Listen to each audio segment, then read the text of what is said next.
আমাদের অত্যন্ত প্রিয় জনাব মোহাম্মদ আফতাবউদ্দিন সাহেব এইমাত্র উপস্থিত হয়েছেন। আমরা বরণ করার জন্য অনুরোধ করছি আমাদের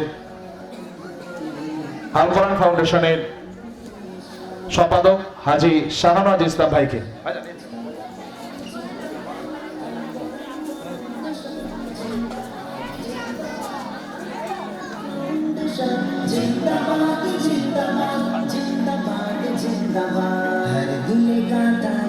পরে আমরা বরণ করে নেব আমাদের অত্যন্ত প্রিয় পানিগোবরা দরবার শরীফ থেকে এসেছেন ফারুকুজ্জামান ভাই, আমাদের বন্ধুবর, সবই বন্ধু বান্ধবের মধ্যে। তো আমাদের ফারুকুজ্জামান ভাইকে আসার জন্য অনুরোধ করছি। তারপরে আমরা বক্তব্য শুনে নেব আমাদের প্রিয় লেকচারার্স অ্যাসোসিয়েশন অফ বেঙ্গলের অবজারভার যারা পীরজাদা মাওলানা মহিবুল্লাহ হোসেনী ভাইজানের মুখ থেকে। এখন বরণ করে নিচ্ছে আমাদের ডক্টর আব্দুল্লাহ মারুফ সাহেব ফারুকুজ্জামান সাহেবকে। আর আমরা ডেকে নেব আমাদের অত্যন্ত প্রিয় হাজী ওহিদ আহমেদ, আমরা হীরা ভাই বলে চিনি, আপনারা জানেন হীরা জুয়েলার্স ভাইকে স্টেজে আসার জন্য অনুরোধ করছি। হীরা জুয়েলার্স আপনারা জানেন, আমরা ডেকে নিচ্ছি হীরা জুয়েলার্সের প্রোপাইটার কর্ণধর আমাদের অত্যন্ত প্রিয় ভাই হাজী ওহিদ আহমেদ সাহেবকে। এখন বক্তব্য রাখবেন আমাদের প্রিয় হরিণখোলা দরবার শরীফের পীরজাদা জনাব মাওলানা মহিবুল্লাহ হোসেনী ভাইজান।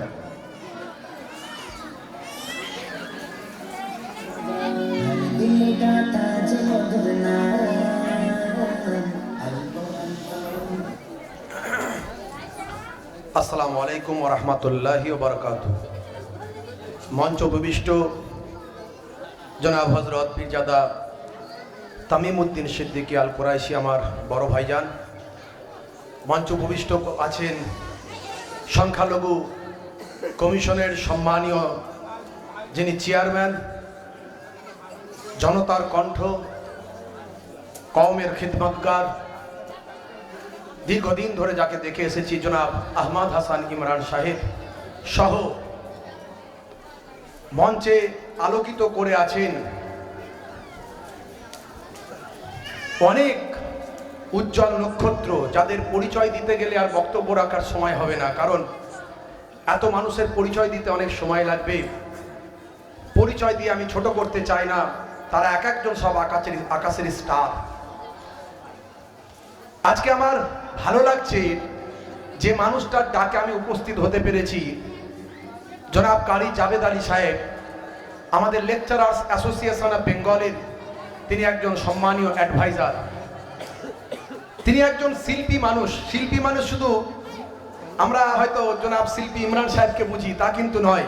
শিল্পী মানে যিনি দক্ষ, সার্বিকভাবে তিনি দক্ষ, তার দক্ষতার পরিচয় আমরা দীর্ঘদিন ধরে পাচ্ছি। অবাক ব্যাপার, সত্যি এত সুন্দরভাবে একটা প্রোগ্রাম করছেন, আমাকে ভীষণভাবে হৃদয় থেকে আন্দোলিত করেছে। বক্তব্য দীর্ঘায়িত করব না, আর সে ধৃষ্টতাও আমার নাই। এত বড় বড় দক্ষ এবং যোগ্য ব্যক্তিত্বদের বসিয়ে দিয়ে বক্তব্য দীর্ঘায়িত করার মানসিকতাও আমার নাই। আমি শুধু এটুকুই বলতে চাই, আল কোরআন ফাউন্ডেশন আজকে অ্যারেঞ্জ করেছে সত্যজিৎ রায়ের মতো একটা ভবনে সিরাতুন নবী কনফারেন্স। নবী পাকের জীবন জিন্দেগির সঙ্গে আল কোরআন ফাউন্ডেশন, কোরআনের সংমিশ্রণ, এটা একেবারে প্রাসঙ্গিক এবং বাস্তবিক। আমরা জানি কোরআনকে সামনে রেখে কিছু মানুষ রাজনীতি করে, কোরআনের বিরুদ্ধে কটূক্তি করে, বিভাজনের রাজনীতি করে গদিতে বসতে চায়। অথচ সেই কোরআন মাজিদ 1450 বছর আগে অবতীর্ণ হয়েও আজকের যুগে, আজকের দিনে, এই কম্পিউটারের যুগে, এই ইন্টারনেটের দিনে, এই 5G যখন চাঁদে চন্দ্রযান যাচ্ছে, অগ্নি 5 যখন পরীক্ষা হচ্ছে, সে সময় সারা পৃথিবীতে কোরআন মাজিদের প্রাসঙ্গিকতা নিয়ে পৃথিবীর মানুষ আলোচনা করছে যে কোরআন মাজিদ যা বলেছে আজকের যুগে বিজ্ঞান আর বাস্তবতার সঙ্গে প্রমাণিত। যদি বলেন উদাহরণ, আমি আপনাকে ছোট্ট একটা দুটো উদাহরণ দিতে পারি। মাদ্রাসার নাম শুনলেই যাদের একটু চুলকানি শুরু হয়ে যায়, কুসুম কুসুম কথা তাদের মধ্যে দিয়ে চলে আসে, তাদের বলবো শুনুন, মাদ্রাসার নাম নিয়ে কোনো অ্যালার্জি করবেন না। মাদ্রাসার দার্সুন থেকে এসেছে, যার অর্থ হলো পাঠ, পড়াশোনা, শিক্ষা। ইংরেজিতে বলি স্কুল, আরবিতে বলি মাদ্রাসা, আর বাংলায় বলি বিদ্যালয়। এখনকার মাদ্রাসাগুলোতে যেমন ধর্মীয় শিক্ষা দেওয়া হয়, তার সঙ্গে সঙ্গে বাংলা, ইংরাজি, ইতিহাস, ভূগোল যে শিক্ষা দেওয়া হয় তার উজ্জ্বল দৃষ্টান্ত আল কোরআন ফাউন্ডেশন নিবেদিত আজকের এই প্রোগ্রাম। আমরা দেখেছি কত সুন্দর তারা শৃঙ্খলাবদ্ধভাবে প্রোগ্রামগুলো অ্যারেঞ্জ করছে। আমি যেটা আপনাদের কাছে বলবো, কোরআন মাজিদ 1450 বছর আগে থেকে আজকের যুগেও প্রাসঙ্গিক। কোরআন মাজিদের আমি একটা দুটো ছোট্ট কোট করি আপনাদের কাছে। সূরার নাম সূরা নাবা, আয়াত নাম্বার হলো 10। আমার আল্লাহ বলছেন, ওয়াজআলনাল লাইলা লিবাসা, আমি তোমাদের কাছে রাতকে পোশাক বানিয়ে দিয়েছি। পোশাকের কাজ হলো শরীরকে ঢেকে রাখা। রাতকে তোমরা এমন ভাবে রাতে অবস্থান করো যাতে রাত তোমাদের ঢেকে রাখে, তার মানে অন্ধকারের ভিতরে ঘুমাও। হাদিসের মধ্যে এসেছে, যখন তোমরা ঘুমাবে লাইটটা বন্ধ করে দেবে। 1450 বছর আগের কথা আল্লাহর নবী বলেছেন, কোরআন মাজিদ বলেছে অন্ধকারের ভিতরে তোমরা ঘুমাও, অর্থাৎ লাইট বন্ধ করে দিয়ে ঘুমাও। আজকের মেডিকেল সায়েন্সকে জিজ্ঞাসা করুন, যখন মানুষ অন্ধকারের ভিতরে ঘুমায়, মাথার পেছন সাইড থেকে একটা হরমোন নিঃসৃত হয়, যে হরমোনটার নাম হলো মেলাটোনিন হরমোন। এই হরমোনটা বের হয়ে আমাদের ব্লাডের সঙ্গে মিশে গিয়ে আমাদের শরীরের বিভিন্ন ভয়ঙ্কর জীবাণু, অর্থাৎ ক্যান্সারের মতো জীবাণুকে আমাদের শরীরকে প্রোটেক্ট করতে সাহায্য করে, রক্ষা করে।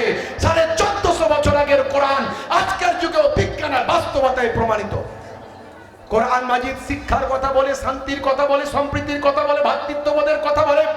কোরআন মাজিদে হ্যাঁ নিশ্চয় যুদ্ধের কথা এসেছে।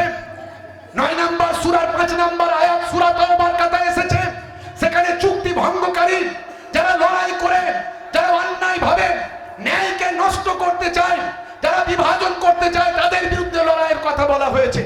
কোরআন মাজিদের এই যুদ্ধের লাইনটাকে নিয়ে রাজনীতি করছে কিছু মানুষ, অথচ কোরআন মাজিদে অন্য জায়গায় বলা হয়েছে লা ইকরাহা ফিদ্দীন, ধর্মে কোনো জবরদস্তি নাই।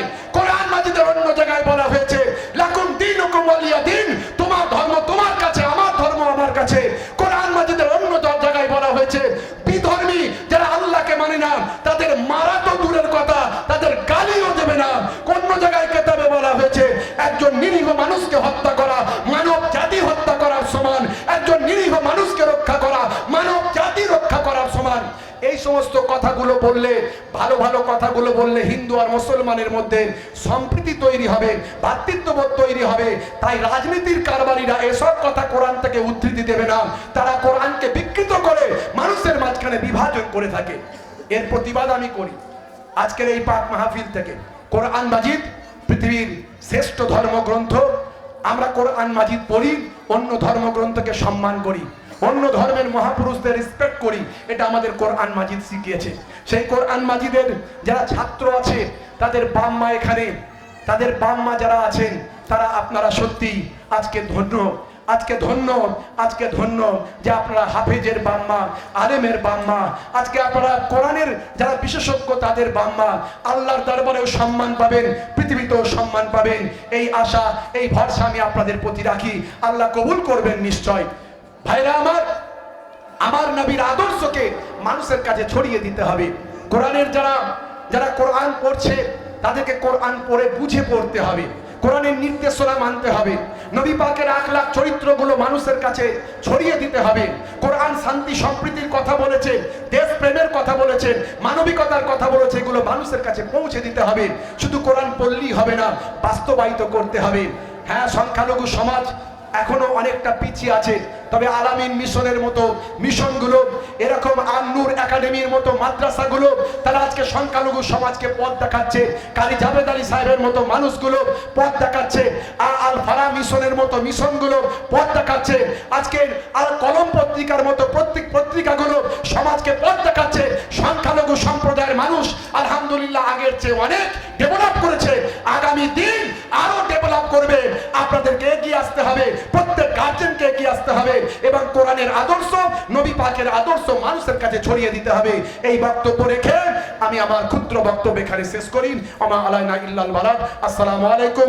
বসিরহাট দরবার শরীফ থেকে এসেছেন, আমাদের সীতাপুর দরবার শরীফ থেকে এসেছেন, অনেক বিজ্ঞ বুকে আলেম ওলামারা আছেন। লেকচারার্স অ্যাসোসিয়েশন অফ বেঙ্গলের প্রেসিডেন্ট সাহেব থেকে শুরু করে যারা আলেম ওলামারা আছেন, সর্বোপরি আমার মায়েরা আছেন, ভাইরা আছেন, আপনারা সবচেয়ে বড় বেশি জ্ঞানী মানুষ, সবচেয়ে বেশি পণ্ডিত মানুষ, সবচেয়ে বড় বুদ্ধিজীবী মানুষ আপনারা, আমাদের বাম্মা যারা সন্তানদেরকে শিক্ষিত করছেন, প্রত্যেককে আমি আমার হরিণ খোলা দরবার শরীফের পক্ষ থেকে আন্তরিক সালাম, শুভেচ্ছা, ভালোবাসা জ্ঞাপন করে আমি আমার ক্ষুদ্র বক্তব্য এখানে শেষ করি।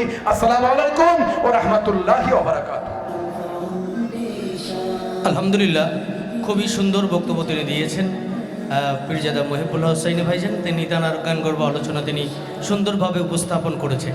এখন বক্তব্য রাখবেন যিনি আমাদের মাঝে এসে উপস্থিত হয়েছেন, সেই সংখ্যালঘু কমিশনের যিনি চেয়ারম্যান মাননীয় আহমদ হাসান ইমরান সাহেব। তিনি তাঁর মূল্যবান বক্তব্যগুলো, যে সংখ্যালঘু সম্প্রদায়ের সেই সমস্ত কথাবার্তাগুলো যেমনভাবে কলম পত্রিকার মাধ্যমে তুলে ধরেন, আজকে তানাকে পেয়েছি, তারা সেই মূল্যবান বক্তব্য শুনে নেব। তো তার আগে আমাদের কারি সাহেব ঘোষণা দিচ্ছেন। আমরা সকলের কাছে ঘোষণা দিচ্ছি, আমরা টিফিন ডেকেছি, টিফিনের একটা করে কুপন আমরা দেব। তো